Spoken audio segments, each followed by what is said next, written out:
Сэндийн энх бат контрол комендатор нэвтрүүлэг лав гараг бүр 20 цаг 30 минут.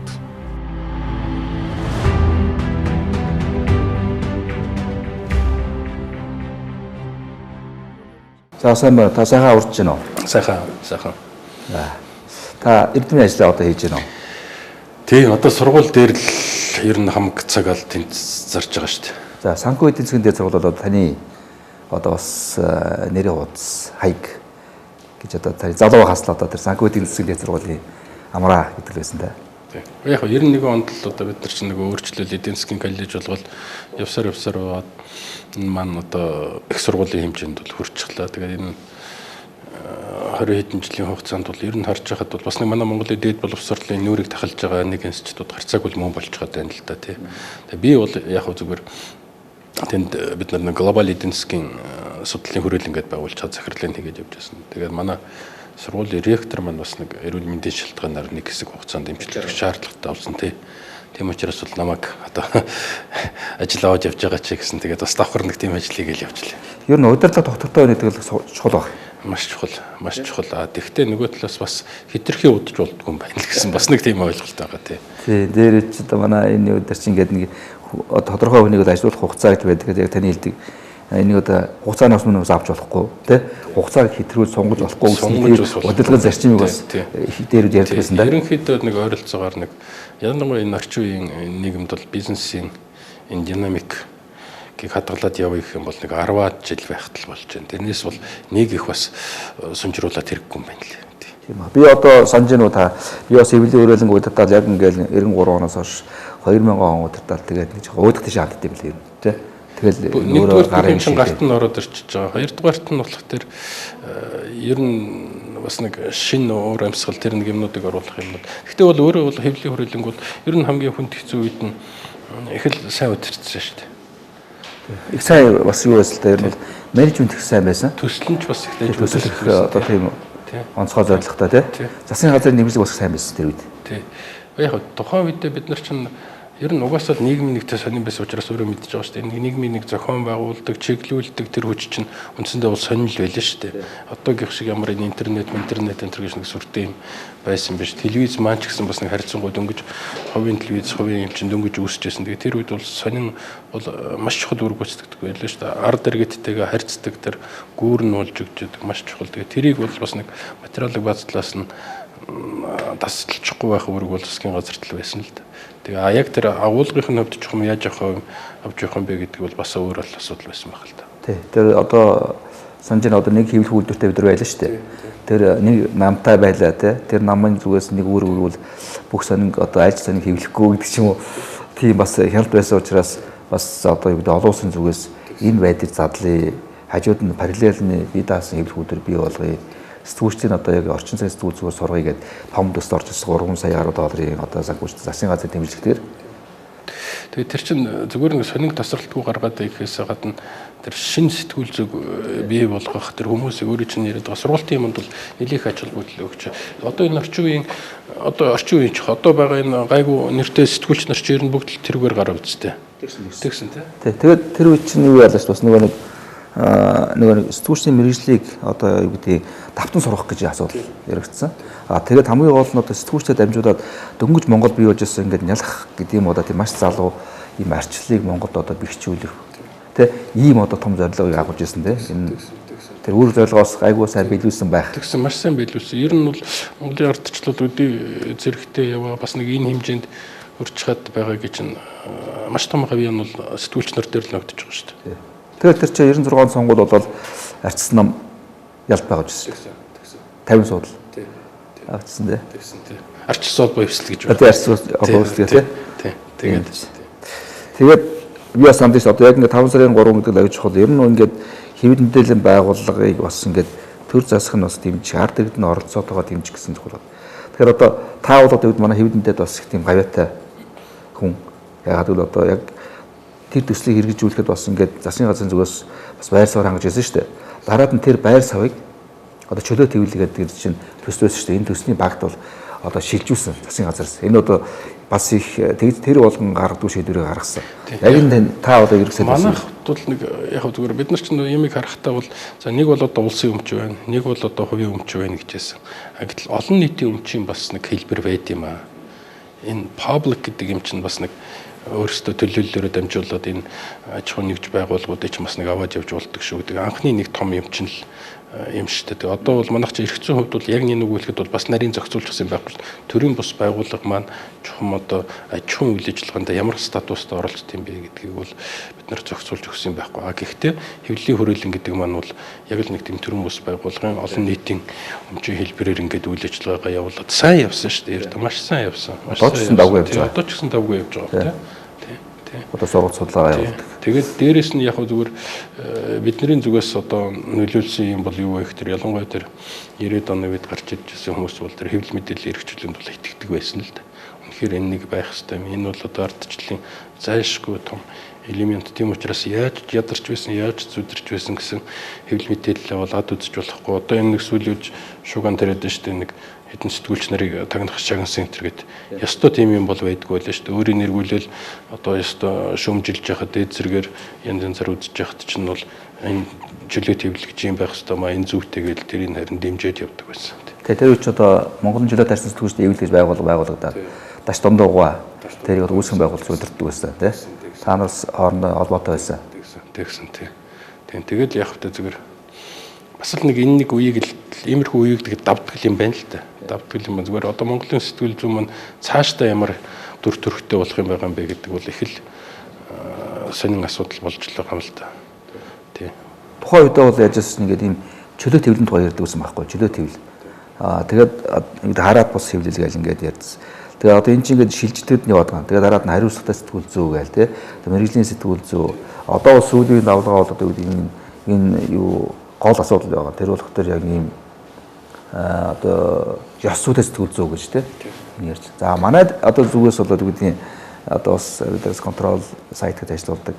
Тэгээд дээр нь контрол тийг гэж үүсгэн байгуулж байгаа. Тэгээд одоо бид нар бол одоо энийг хийх гээд байгаа байхгүй. Ингээд ийм ёс зүйтэй тэгээ хариуцлагатай. Гэхдээ мэрэгжлийн сэтгүүл зүй хөгжүүлээ гэдэг тий. Уу яг өөрөө л одоо энийг барьж авч ярих хүний нэг гарцааг бол мөн л дээ. Зөвхөн тэр хэвлэлийн хүрээлэн гэдгээрээ биш, олон хүн бэлтгэж гаргасан гэдгээрээ биш. Энэ холбоогоо бас удирдах бас тэр хүрээнд дотор чинь оролцол явж ирсэн шүү дээ тий. Тэгээд дээрэс нь одоо нөгөө энэ ТV9 байж байна. Тэн дээр чинь маш их юмнуудыг бол өөрөө эхлүүлсэн. Цоошин шин одоо төрлийн програмуудыг гэсэн. Дараа нь бас нэг өөр нэг ETV дээр ажилласан тий. Залуутай хөгжүүлсэн тий. Цоошин гарч ирсэн. Одоо ETV чинь бас хэрвээ би зөв ойлгож байгаа бол Монголын залуучуудын их сонирхдаг телевиз гэж ойлгоод байгаа шүү дээ тий. Тэгээ одоо өнөөдөр контрол гэж гаргаж ирээд энэ онлайн хэлбэрээр телевизүүдийг бий болгож явж байгаа гэдэг чинь гарцааг бол өөрөө л одоо манлайлал явж л байна л да. Тэгээд энэ дээр тэр нэг сэтгүүлийн сэтгэл зүйн этикийн асуудлыг гаргаж ирж тавьж энэ дээр нэг стандартын тогтоогоод энийг нэг ингээ за нэг ядаж нэг юм байх хэрэгтэй юм шүү. Надаас илүү гараад явал та нар одоо гайхамшигтай байна. Энээс доошоо бууж болохгүй шүү гэдэг ингээд контрол ТV контрол эмэн маань өөрөө энэ стандартыг тогтоогоод өгчих юм бол маш том ажил болно. Маш том ажил болно. Энэ зүгээр одоо манай хэвлийнхэн одоо хоёр өдөр бас хуралдаад бас нэг амжилтанд хүрч ах шиг байна даа ололтон тэгээ нүгтэр ингээд нэгдий гэж юм. Энэ нэгдий одоо бид нар ингээд харахаа бодохаа байсан бол одоо юу гэдэг бид нар бусдын одоо юунд орсон байна. Мэдлж шилжсэн байна тий. Бусдын иршээ шилжсэн байна. Олон хууль дотоод бидний эсрэг гарчээ. Бидний гар хөлийг хүлжээ тий. Одоо өөрөөр дуудгуутаа сэтгүүл зүй хөгжүүл гэсэн даалгаврыг хуулиар ингээд шахчихъя гэдэг ч юм уу тий.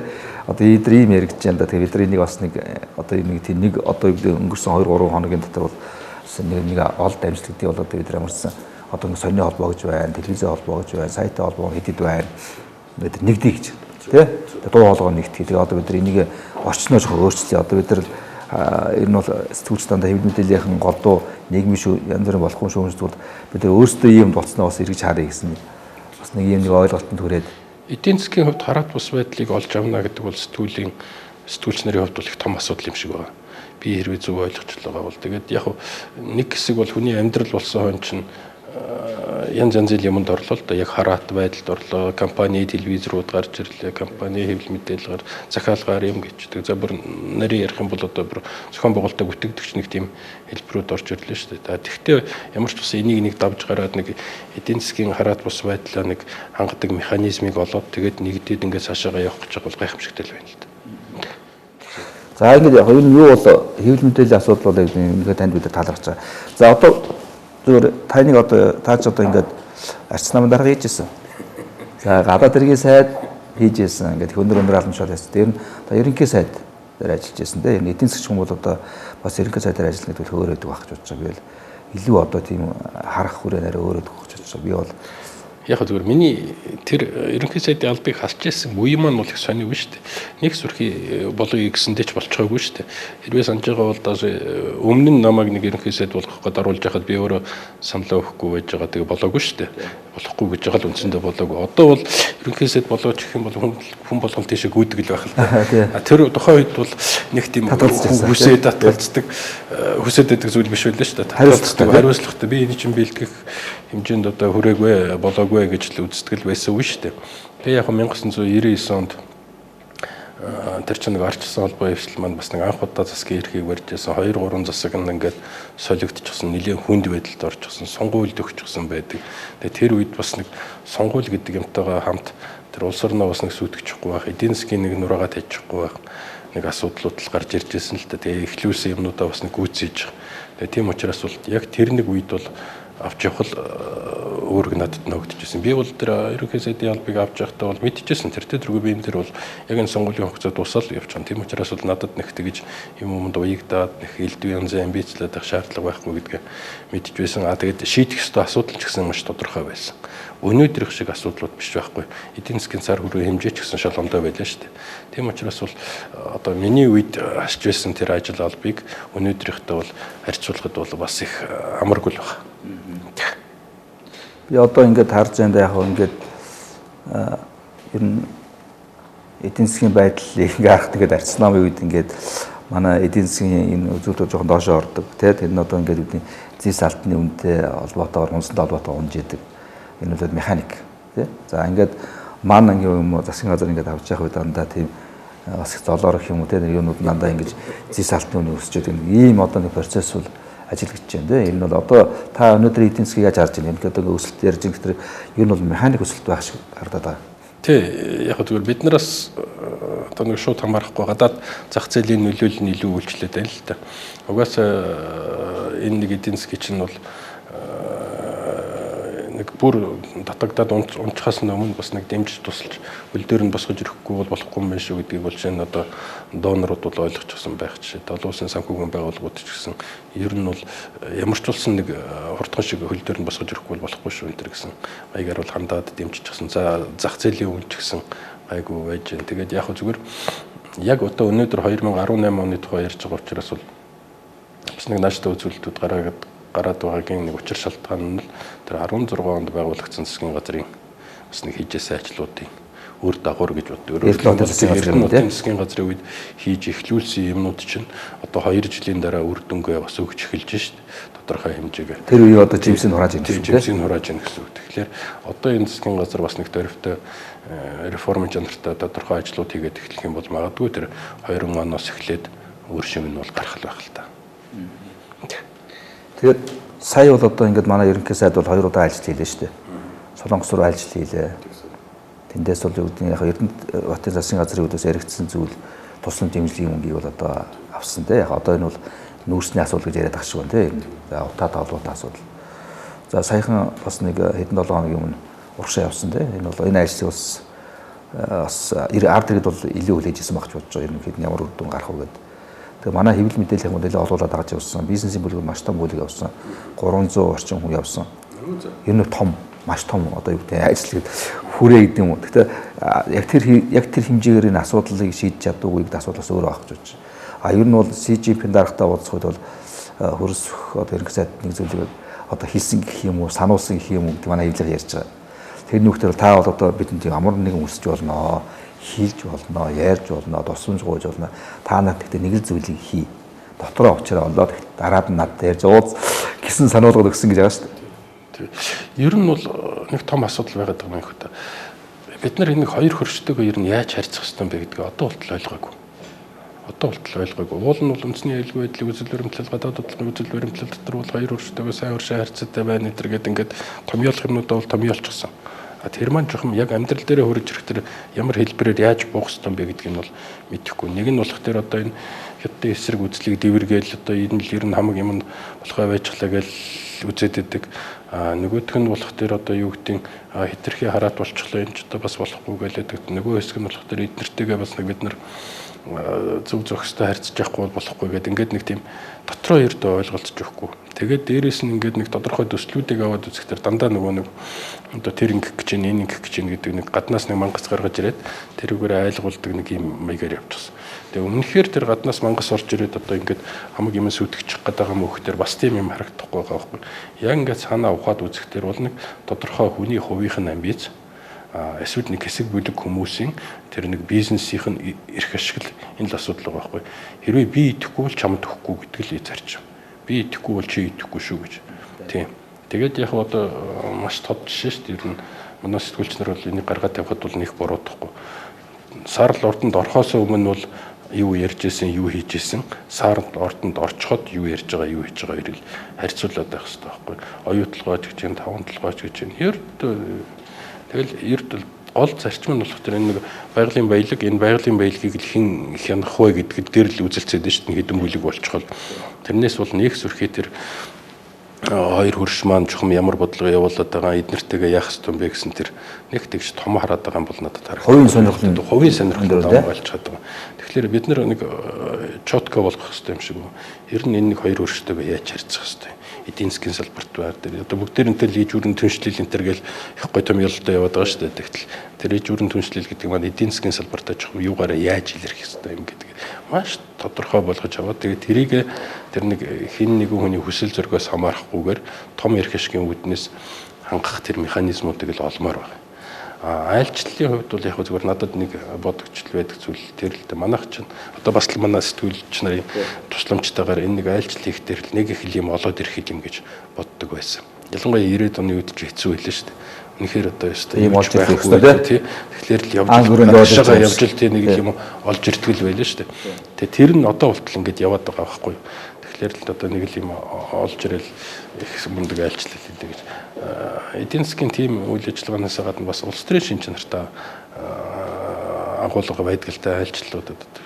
Тэгэхээр ялангуяа манайх шиг ийм орны хувьд бол энэ хоёр орны хөрш оронтойгоо айлчлалынхаа тэр давтамжийг хадгалах ялангуяа өндөр дээд хэмжээнд ерөнхийлөгчийн хэмжээнд ерөнхий сайдын хэмжээнд энэ айлчлалуудыг бол ер нь тогтмол хийж яхад бол буруудахгүй. Бид нар юу болоод байгаа бол яагав лээ гэдгээ бол очиж ярьж одоо эдийн засгийн хамтын ажиллагаагаа өргөжүүлэх чиглэлээр бол ажиллаа явуулж яхад бол ердөө бурууддаггүй. Зүгээр харин хүн болгоо очоод тэгэл ерөнхийлөгч нь очоод нэг юм ярьдаг, ерөнхийлөгч шал ондоо юм ярьдаг, бие бинийгээ үгүйсгэх тийм байх юм бол тэгэл амтны дог болсоор угаалд уусна л да. Тэр яг сая бол хятадын ажлаар бол ерөнхийдөө тэр гашуун сухатын боомтын өргөдөлтлийн асуудлыг бол одоо хөрөнгөний шийдсэн гэж байгаа тийм. За манай энэ East Hot-ийн бохрыг одоо энийг одоо бас янзлах энэ хөрөнгөний асуудлыг шийдсэн гэж байгаа. Ер нь ийм хоёр одоо тийм яг тодорхой хоёр зүйлийг бол одоо ярьж байгаа. Тэгээ одоо өөр бус зүйлээр яг нэлээд олон санамж гэрээнд гаргаж сурсан нэлээд зээлийн асуудал ярьсан гэдэг. Тэр нэлээд туршлагатай бас дипломатчаас асуулаа л да. Энэ ажлыг та одоо нэрийг хэлээд явах тий. Та яад өгнө гэсэн чинь. За тэгээ одоо их хэмжээний зээл авж байгаа ажлыг одоо ямар ажлыг өгнөх вэ гэдээ одоо асууж байгаа шүү. Яг тийм маягаар асуусан бол хэн байж болох вэ гэдгийг чи би бас гадарлаа л дээ. Тэгээд за ер нь зүгээр ингээд одоо өөрөө бол ингээд эдийн засгч хүн бас улс төрч нийгмийн зүтгэлтэй хүн. Тэгээ одоо ингээд ард иргэд бол ийм юм ярьдаг байхгүй. Бид нар яагаад ийм тархуу амьдаад нэг яриад байгаа байхгүй. Яагаад энэ тархуу? Та бас зах зоос хэлээд байгаа шүү. Тэр ордонд орсон төрийн бодлого барьж байгаа хүмүүс хувийн сонирхлыг өндөр байна нэгдүгээрт. Тэгээд улс орны эрх шигийг одоо хойш нь тавьж яа ингээд тий. Тэгээд ерөөсөө ийм их баялагтай газрын доороо, хөрсөн доороо ийм өргөн уудам газар нутагтай. Тэгээ хөрсөн дээр нь ийм их малтай гэх юм уу те. Тэгээ одоо хүн ард нь өөрөө бол их тийм бас нэлээд боловсралтай, өндөр боловсралтай ард иргэд яагаад ийм те. Өнөөдөр ядуу амьдраа. Тэгээ зарим хүмүүс одоо хэлээд шүү дээ. Бид нар одоо ингээ өөрийнхөө нутаг дээр амьдарч байгаа хэрнээ энэ нутагт одоо хүний газар амьдарч байгаа юм шиг ийм одоо гадуурхагдж байна. Хүний их асар зөрчиж байна. Гэсэн ийм асуудал ирээд байгаа. Энэ одоо юунаас одоо ийм болоод байна. Яг зүгээр одоо тим ийм гэдэг нэг бэлэн жилийн хариултууд бол байдаг л да. Тэгээд тим бэлэн жилийн хариулт өгдөг хүмүүс бол хүмүүст их таалагддаг юм шиг байгаа. Тэрнээс л болоод байгаа байхгүй. Тэр нэг нөхөрл орж ирээд гэсэн учраас ингэсэн энэ төргээд энэ нэг хүнийг буруутгаад эсвэл ямар нэг ямиг буруутгаад явдаг. Зүгээр энэ нэг хөгжлийн зүй тогтол ялангуяа манайх шиг нэг юм хуучин шил ондоо эдийн засгийн тогтолцоо тавьж байгаа шинэ эдийн засгийн тогтолцоор ороод үндсэндээ бол 28 жил болж байна шүү дээ. Тэгээ энэ хооронд ингээд явж байгаа энэ нэг том хугарал, нугарал, одоо хагарал, бутрал эргэж нэгдэж нийлэх энэ нэг процесс маань өөрийнхөө цаг хугацааг бол шалаа бүх юмнууд чинь бол нэг цаг хугацаа шаарддаг юм шиг байгаа. Энийг ойлгохын тулд бол тэгэхээр тэр шинэ юм чинь бол бас нэг хараахан бүр ноёлж амжаагүй, хуучин юм бас нэг бүр мөсөн устж амжаагүй нэг юмнууд бол маш их байна л да. Одоо чинь бидний сэтгэхүй дээр аваад үзэхэд бол бид нар бол энэ үнгүй юмд бол их л сөрхий хүмүүс бүх юмыг л үнгүй байх хэрэгтэй л гэж боддог шүү дээ. Жишээ нь одоо боловсрол үнгүй байх хэрэгтэй. Эрүүл мэндийн систем үнгүй байх хэрэгтэй. За тэгэл өчнөө олон юм ер нь орон байр хүртэл одоо үнгүй байх хэрэгтэй гэл тийм л ойлгох юм үнгүй тий. Тэгээд тэрүүн дээр нь тоглодог нэг тийм улс төрчид гараад ирчихсэн. Орон байрыг ч үнгүй өгнө би чамд хамаг юм чинь хариулна гэж. Гэтэл энэ хорвоо дэлхий дээр үнгүй юм гэж байхгүй шүү дээ. Чи ямар ч тохиолдолд ингээл төлбөр улсын хэмжээс малыг үнгүй үү те газрыг үнгүй. Бүх юм чинь төлбөрт төлөвлөдөг байхгүй. Тэгэхээр тэр төлбөрийн чи хаанаас гаргахыг, хэн гаргахыг, ямар механизмуд байх, их усүрийг яаж бүрдүүлэх юм бэ ингээл төмөн асуудлууд байна л да. Тэгээ энэ бүгдийгээ бид нар бас нэг учир начрыг ойлгож энэ чинь нэг уялдаа холбоотой юм шүү гэж ядаж нэг энийг нэг харж яадаг тэр нэг уялдаа холбоог нь харж байдаг нэг хэсэг бүлэг хүмүүс бол гарцааг энэ төр хэрэгтэй байдаг. Тэгэхээр энэ яагаад ийм муу амьдраад байна гэдгийг нэг учир шалтгаан нь тэр манай энэ төрийн тогтолцоо ялангуяа тэн дотор төрийн удирдлагын механизмаа бид нар хөрөнгө төлөвшүүлж чадаагүй. Энэ дотор би юуг онцлох гэдэг нөхдөр төрийн албыг. Төрийн албанд яг жинхэнэ хар хүмүүсээ оруулж ажилуулдаг, урт удаан хугацаанд доктортой ажилуулдаг тэр нэг механизм чинь өнөөдөр үнэхээр байхгүй байна л да. Төрийн алба бол тасралтгүй солигдож шүү дээ. 4 жил тутам солигдож байгаа. За одоо 4 жил болж байгаа бол бас их юм одоо. Гэтэл чинь 4 жил болохгүй солигдоод байгаа байхгүй. Зарим нь одоо жил болохгүй ингээд солигддог. Яамдын ажилтнууд солигддог. Тасралтгүй. Тэгээ нэг төрийн ой санууж гэж төрийн бодлогын нэг уялдаа холбоонд байхгүй болчдөг.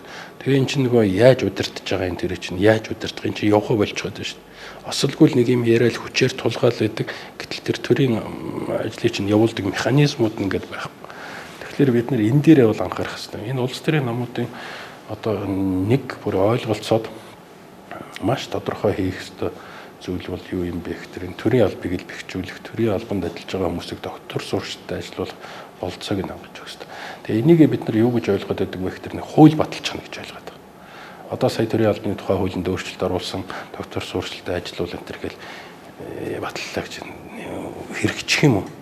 Хэрэгжих магадлал нь юу юм бэ гэдэг нь огт ойлгомжгүй байгаа. Механизмууд нь юу юм бэ гэж. Дахиад нэг л хүн гарч ирэл бүтцийн өөрчлөлт хийж байгаа шүү дээ. Одоо нэг газар гэжсэн бол газрын юу гэдэг нэг арай ондоогоор нэрлээл тэгэл шинэ байгууллага болсон гэж дахиад хороо мороо болгоол тэгээ солиод явчихдаг. Тэгэхээр энэ төрийн алба гэдэг юм бол өнөөдөр бидний нэг олон асуудлыг шийдэх ёстой нэг нэг юм байх шиг байна. Энийг зөвшөөрүүлж чадах юм бол тэр сайд нар ирж ил байдаг, явж ил байдаг. Тэр бол нэг сонирм биш. Бодлого нь хэрэгжлээ. Бодлого нь хэрэгжиж явж байдаг. Тэр механизмууд нь асуудал. Нэгдүгээрт энэ асуудал. Хоёрдугаарт нь миний санаа зовж байгаа асуудал бол энэ нэг орлогын тэгшвэш хуваарлалт. Хүмүүс бол манайх ч цөөхөн учраас бие биенийг мэдж байгаа шүү дээ. Чи өцгтөр ямар амьдарч байлаа, өнөөдөр ямар амьдарч байгааг чинь хараад байгаа байхгүй. Өцгтөр нэг хоосон нэг шалтан юм л гүйжээс өнөөдөр тгсэн чил хар шортонд амьдрал ингээл яваад онгоц тий. Тэгээ энэ одоо юугаараа юм болчихсон гэдэг би бас мэдээд шүү дээ, хараад шүү дээ. Яг сөрхий ажил төрөл хийгээд байгаа юм байхгүй. Тэгсэн мөртлөө юм болчиход байна гэдэг чинь. Тэгэхээр хүч хөдөлмөр зарцуулж, хөлсөө гойжуулж хүн хөрөнгө мөнгөтэй болоод амьдарч байгаа хүмүүс төр бол бид нар юм ярихгүй байгаа. Гэтэл эрх мэдэл албан тушаал эсвэл тэр авилгал 10 бүрийн хаалга гэж одоо юу ярьдгүй лээ. Тэр нэг юмор дамжуулаад ингээд юмтай болчихсон хүмүүс ч бүлжиж гэрлийн хурдаар хөрөнгөцсөн гэж байна. Хөрөнгөцсөн хүмүүс гэж байгаа. Тэр хүмүүс чинь бол нүдэнд илт харагдаад байна шүү дээ. Тэгэхээр тэр чинь бол нэг дургуйц төргээд байна шүү дээ. Би юм хийгээл зүтгэлээд байгаа. Энэ болох тэр нэг хүний цүнх барьж гүйж байгаад ч юм уу эсвэл нэг хүнтэй бялдуучилж урт хойно орж байгаад эсвэл одоо нэг тийм бохор үйлдэл хийж байгаад ингээд юмтай болчихсон. Тэгээ энэ орлогын тэгш биш хуваарлт чинь нийгэмд айгүй тийм эрүүл бис уур амьсгал бүрдүүлээд байгаа. Өөрөөр хэлбэл манай Монголд нийгмийн шударгаас алдагдчихад байгаа байхгүй. Тэгээ хүмүүсийг бол айгүй буруу юм руу зүтгүүлээд за энэ ингэж байгаа юм бол би ч гэсэн бас ингэж яад ирнэ гэх. Би ер нь энэс юугаар дут ингээд тэгээд тэр эрх мэдэлтэй албан тушаал дээр нь чи гарын үсгээ худалддаг албан тушаал дээр нь чи би тэр шүүгч болж тэр 1% хөдөө зээлийн авъя. Тийм ээ би тэр прокурорын газар нь очиж хүнийг айлгаж сүрдүүлжээж 2 өрөөтэй 3 өрөөтэй 2 байртай 3 өрөөтэй 3 байртай 4 өрөөтэй одоо тэр чинь тэгж ярьж штэ зөний хэвлэлээр биччихсэн энэ төр гэдэг байж. Тим юм руу бүгд тэмүүлээд штэ. Тэгэхээр энэ их аюултай. Энэ нэг асуудлыг л зэгсэлж авахгүй л энэ орлогын тэгш биш хуваарлтыг эдийн засгийн механизмаар дамжуулж тэгш зөв голдрогт нь оруулж чадахгүй л айгүй бол нэг октябрийн хувьсгал дахиад болно штэ тий. Энэ нийгэмд бол асар их тийм бохомдлоор нь тийм газар авсан юу бол одоо энэ интернет хөгжсөн үед одоо энэ чинь интерактив учраас мэдэрдэг юм биш үү? Шууд хүн чинь ингээд өөрийнхөө юмыг шууд хэлчихэж байгаа юм чинь тий. Тэгээ энэ нэг сошиал медиа гэдэг юм чинь хөгжиж байгаа үед төр засгийн чинь чухам яаж удирддаг. Тэр бол нэг л юм ойлгох хэрэгтэй болчиход байна л да. Энэ олон түмний тэр Facebook, Twitter, тэр бусад сошиал медиа дээр бичээд байгаа юмыг бол үзэхгүй, харахгүй, тэрийг төрийн бодлоготой ямар нэгэн хэлбэрээр тусгадаг, уялдуулдаг нэг тийм механизм олохгүй л явахгүй юм байна гэдгээ бол ойлгож чаддаг байгаа байхгүй. Тэгэхээр тэр механизмыг юу юм бэ гэдгийг нь бол одоо болтол бид нар төлөвшүүлж чадаагүй. А тэгсэн мөртлөө энэ муу юм энэ болох дээр авч чадсан. Өөрөөр хэлэх юм бол за ямар ч усан тэр Twitter дээр л магтуулах юм бичих хэвээр. Facebook дээр магтуулах юм бичих хэвээр гэдэг. Тэгээд нэг популизм л явчихад байна шүү дээ. Та тэгээ өнгөрсөн сонгуульд бол нэг төвшөөс татгалцсан. Тэгсэн. Тэгээд бас дараад нь 2017 оны ерөнхийлөгчийн сонгуулиас бас та татгалцсан. Үгүй татгалзах ч яг хөө нам дотор нэг марафон маягийн нэг юм хийсэн шүү дээ. Одоо марафонч гэдэг юм уу юу гэдэг. Нэг л юм хийсэн. Тэгээд тэрүүгээр нь болох тэр өөр хүн л нэр дэвших зүйтэй мал гэж үзсэн л дээ. Улсын их хурлаас яг татгалзчих. Улсын их хурлаас татгалзсан учир шалтгаан нь бол одоо цэвэр техникийн шин чанартай гэх юм уу да юу гэх. Тухайн үед тэр чинь нэг эмэгтэйчүүдийн квот гэж нэг юм байлээ шүү дээ. Тэгээд нэг 76 хүн нэр дэвшүүлэхдээ 30 хэдэн хувь нь зайлшгүй эмэгтэй байх хэрэгтэй гэдэг. Тэр чинь 10 хэдэн эмэгтэй үлээ нэр дэвшүүлэх ёстой гэдэг тийм ээ. Тэгээ манайх нэр дэвшүүлэх гэсэн чинь нэг 10 хэдэн эмэгтэй нэг орон зай байхгүй. Тэгээд таньс нэг джентльмен юу гэж ярьж байна. Тэгээд би нэг аргагүй ихэнд үгүй чинь уул нь бүгдээрээ л хэлээд байгаа юм. Яг үгүй эмэгтэйчүүдийн дэмжих ёстой, гендер эрхийг хангах ёстой, төлөөлөл хангах ёстой гэдэг. Тэгээд яг нэр дэвших болсон чинь тэр чинь юу лээ? 20 хугацаанд дуусчихж байгаа байхгүй юу? 10 цаг арчвал хугацаанд дуусаад өгөх ёстой байдаг, материал өгөх ёстой байдаг. Хэрвээ тэр эмэгтэйчүүдийн квотыг дүүргэхгүй бол тэр нам тэр чигээрээ бүр сонгуульд орох хэрэггүй болчих гэдээсэн байхгүй юу? Тэгээ өглөө нөгөө хугацаа дуусах өдрийнх нь өглөө нь тэр инх бол намын дараа хийжсэн орсон чинь байна. 2-3 хүнтэй сууж байсан. Эмэгтэйтэй. Тэгээ цаана 10 хэдэн эмэгтэй. Тэгээд орон зай хэрэгтэй болчиход. Тэгээ одоо болохгүй бол би яршиг юу үгүй. Миний энэ дээр нэг эмэгтэй хүнийг дэвшүүлгээд. Тэгээд тэр Батчимэг миний тойрог дээр дэвшсэн шүү дээ. Тэгээд тэр үедээ тухайд энэ бүгдээр л магтаал байсан. Инхулт ч миний тэр юг аваад намар жаргал шиг ингээд ирчүүд одоо судлаа тавьж өгсөн. Тийм. Сэртэй өдөөс. Тэр ерөнхийлөгчийн сонгуулийн тухай бас ингэ сонсож байсан байхгүй бид нар чинь ингээд хэвлийнхэн тэгээд яг өнөө бодол одоо бид нар бас юу ш ямар өөрөмжгөө сонссон биш. Гэтэ бол тэгж инхүү даргаыг бол ингээд ерөнхийлөгчийн сонгуульд нэр дэвшчих та бол бас Батбүүдээс их болгоомжж байсан. Тийм учраас одоо юу гэдэг арай зөөлөх нь элбүүдэрч юм аа тэр элбүүдэрчийг одоо тэр арьс нам захиалж ах шишээ тий захиалсан гэдэг ч юм. Тэгээ өөрийн чинь бас тэгжсэн шүү дээ энэ үед мэгомбын инх бол одоо бас ялах магадлал ялна гэдэг итгэлтэй. Яг бол нам нь ялцсан тий бүх юг авцсан тэгэхээр ялна. Тэгэхээр бол амар жаглаас өөр хүн амар жаглыг гаргаж болохгүй амар жаглыг гаргахад бас хэцүү. Тийм учраас одоо гэдэг юм уу женко батлах ч юм уу ийм нэг одоо тэр захиалсан гэдэг ч юм. Өөрөөр хэлбэл дээгүүр одоо юм тохиролцоо идэх гэж яриаг ба. Энэ улс төрийн одоо намуудын дээд бүлгэд нь ер нь бол ингээд сонгуулийг үржсээс өмнө одоо нэр дэвшигчдийг ч гэсэн тойрог дээр тохирдог хин хэнийг гаргах гэдгийг ийм бас юу байдаг. Надад чинь бол би үгүйсгэж чадахгүй. Тэгэхээр амар жаргалаас бүгд айжсэн үгүй бүгд айжсэн. Үннийг хэлэхэд бол тий. Артын намынхан бол маш их айжсэн. Тийм учраас амар жаргалыг нам дотор нь гаргахгүй байх ажлыг бол тий бүр чинь 17 оны сонгуулийн дээр чинь 15 6 оноос эхлээд явуулсан. Яаж хийж байгаад энэ нөхрийг бол тэр намаас нь л гаргахгүй нам дотор нь унгаах хэрэгтэй гэдэг ажлыг бол явуулсан. Мэдээж тэрийг ашиглаад бас өөрөө тодорчхой гэсэн хүмүүс бол арчсан нам дотор ч гэсэн байсан л байх л та. Тийм нэлээ юу гэдэг энэ хавар болоод гэдэг юм уу бас тийм нэлээ тийм юу багшгүй те ширүүн уур амьсгаар үрдэж байгаа шүү. Тэгээд энэ хууль хүчний байгууллагын бол одоо юу гэдэг Монгол улсын одоо ерөнхий сайд байсан хүмүүсийг бас авчирч ингэж барьж хорьсон те сангийн сайд байсан хүнийг бас ингэж барьж хорьсон. Гэдэг одоо өөрөж яриад байгаа том том одоо Монгол эрдэнэс компани сахад байсан юмсаа энэ сайн залуу чадлаа залуу та те тэрийг бас ингэж бариад хорьцсон. Яг хоо одоо байцаад авахгүй байна гэдэг. Тэгээд энэ иймэрхүү зүйлүүд явж байгаа. Тэгээд энийг та яаж харж байна? Энэ процесс ер нь хаа өрөх вэ? Би нарийн ширээ юм бол мэдэхгүй. Гэхдээ надад зүгээр ямар асуудал төрдөг вэ гэхээр бол үнэхээр тэр нэг асуудлын учир шалтгаан юм тийм нь болох гээд ингээд барьж хорж байгаа юм уу?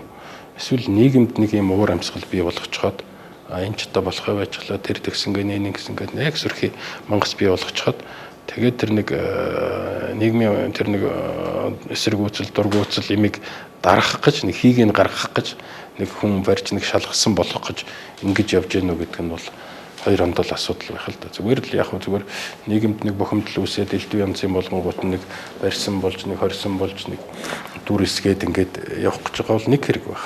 Үнэхээр тэр асуудалтай холбоотой юмнууд байгаад тэрийг шийдэх гээд ингээд барьж хорж байгаа бол бас нэг асуудал байх. Гэхдээ энэ дээр нэг хоёр юм байдیں۔ Би зүгээр ингээд дотроо л ажиглал бодоод байхад бол нэг нь бол хэрвээ чи хүнийг бариад хорж байгаа бол хууль зөрчсөн эсэх асуудал байгаа байх гэж бодож байна тийм. Хэрвээ чи хууль зөрчиж байгаа бол одоо шийтгэлээ хүлээх ёстой. Тэр нь бол нотлогдох ёстой байх тийм ээ. Тэгээд явах ёстой. Гэтэл хүнийг хууль зөрчсөн гэдэг үндслэлээр биш чи зөв шийдвэр гаргасан уу буруу шийдвэр гаргасан уу гэдэг үндслэлээр барьж авч хорих гэж байгаа бол бас ондоо. Тэгээ эн чинь хоёр ондоо зүйл байгаа байхгүй. Тэгэхээр энийг л сайн ялгаж салгаасаа л гэж би бодож байна. Манай энэ хуулийнхан бол энэ дээрээ бас жоохон алдаад байж магадгүй гэж. Би жишээ нь сайхан билгийг баярыг бол нэг сөрхий тийм хууль зөрчөөд явах тэнэг хүмүүс биш гэж бодож байгаа. Өөрөө ч гэсэн одоо бас гадарлаа шүү дээ тэр хүмүүсийг нэг сөрхий хууль зөрчиж байгаа хүмүүс биш байх. Тэгэхээр хэрвээ тэд нар шийдвэр гаргасан бол яг хуулийнхаа хүрээнд л гаргасан. Монгол улсын засгийн газар нь ямар эрх мэдэлтэй ямар шийдвэр гаргах одоо юу тэр эрх нь байж идэв. Ерөнхий сайд ямар эрх мэдэлтэй ямар шийдвэр гаргах ёстой тэргээд кабинетийн зарчим тэргээд түм юмнууд биш. Тэгэхээр процедур талаас яг хууль талаас бол тэд нар бол нэг сөрхий илт тийм хууль мөл зөрчсөн юм гаргасан нь бол юу л бол. Би бол тэднийг нэг тийм тэнэг хүмүүс биш байх гэж бодож байна. Зөв шийдвэр гаргасан уу? Буруу шийдвэр гаргасан уу гэж ярих юм бол түм юм би. Жишээ нь уйдлагын асуудал дээр бол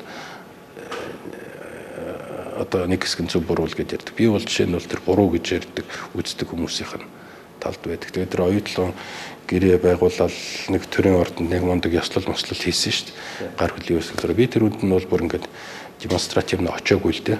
Яг гэвэл би тэр үнд оролцохгүй байгаараа өөрийнхөө байр суурийг илэрхийлж байна гэж энэ бол нэг тийм гайхамшигтай гэрээ биш гэж үзсэн. Дараа нь тэр Дубайн гэрээ гэж яригдчихсэн. Бас нэг гайхамшигтай биш. Яар сандраал нэг л юм хийсэн болохгүй. Гадны дарамтанд автагдал нэг засаг нэг юм хийгээл нэг л реформ хийгээл нэг юм урагшлуулчихсан нэг мундаг нэр авах гад тгий тим юм л хөөцөлд тэр өнцгөөс л тэр асуудал тандсан болохоос биш яг тэр эдийн засгийнхаа өрөөшиг талаас Монголын эдийн засгийн ирээдүйд талаас жоохон яаж хандсан юм бэ ямар болцоо алдсан юм бэ энэ гэдэг талаас нь тоглох юм бол нэг тийм гайхамшигтай юм бол болоог.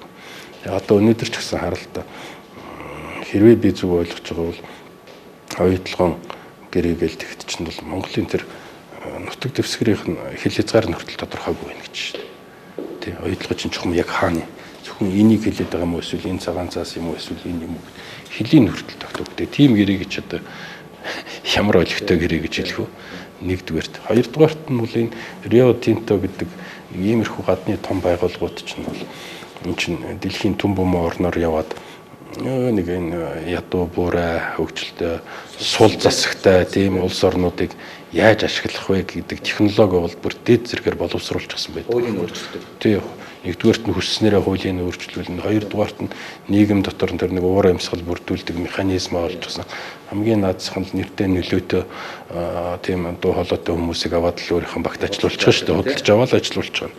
Тэгээд одоо том эрх мэдэл албан тушаал дээр байгаа дарга цэрэг нарын явгаа хүүхдүүдийг аваад л өөрийнхөө компанид ажилуулчих нь. За тэгээд олон улсын энэ нэг хэвлэл мэдээллийн хэрэгслүү шүү дээ. Одоо жишээ нь юу гэдэг CNN ч гэдэг юм уу, BBC-гээр дамжуулаад маш хүчтэй одоо тийм пропаганда ухуулгах сурталчилгааны ажил явуулна. Эднэр бол одоо гадаадын хөрөнгө оруулалтыг үргээж ийн, ад үзэж ийн, энэ ер нь дэмжих хэрэгтэй юм уу юм энэ гэдэг ингээд дотроос нь гаднаас нь ингээд нэг шахдаг механизмуудаа бүр төгс төгөлдөр болгочихсон.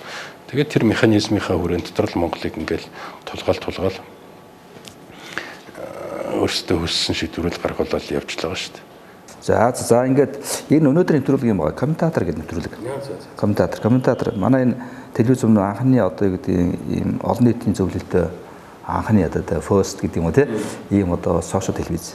За та бол манай өнөөдөр комментатор нэвтрүүлэг хамгийн анхны зочин тадарч байна. Тэгэхээр комментатор гэдэг бол бас хэлээд энэ зөвхөн одоо ийм хөлбөмбөг тайлбарладаг одоо бүх тайлбарладаг шүү дээ. Энэ бас нийгмийн улс төрийн байдлыг өдр бас ингээд бас задлан шинжилт өгнж явах хэрэгтэй тийм ба. Гэтэ комментатор гэхээсээ илүү одоо өөрөө нэг энэ нэг оролцооч гэж хүсэлтэй байхад бол би бол өөрт чинь хүслийг чинь хүлээж авч байгаа байхгүй. Тэгэхээр өөрийн чинь рейтинг миний хувьд бол сэтгүүлч хүнийхээ хувьд одоо хувь хүнийхээ хувьд баримтлагдаг зарчим үйл ажиллагааныхаа хувьд бол би бол эргэлзээгүй шүү дээ тийм ээ. Шууд тэгэл за тэгье тэгэл орсон тэгэл хоёул орж байгаа.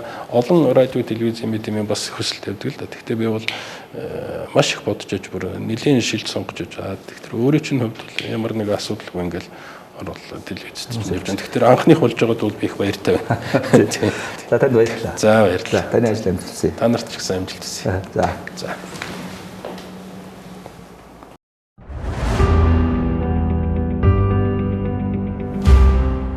Сэндийн энх бат контрол комментатор нэвтрүүлэг лав гараг бүр 20 цаг 30 минут.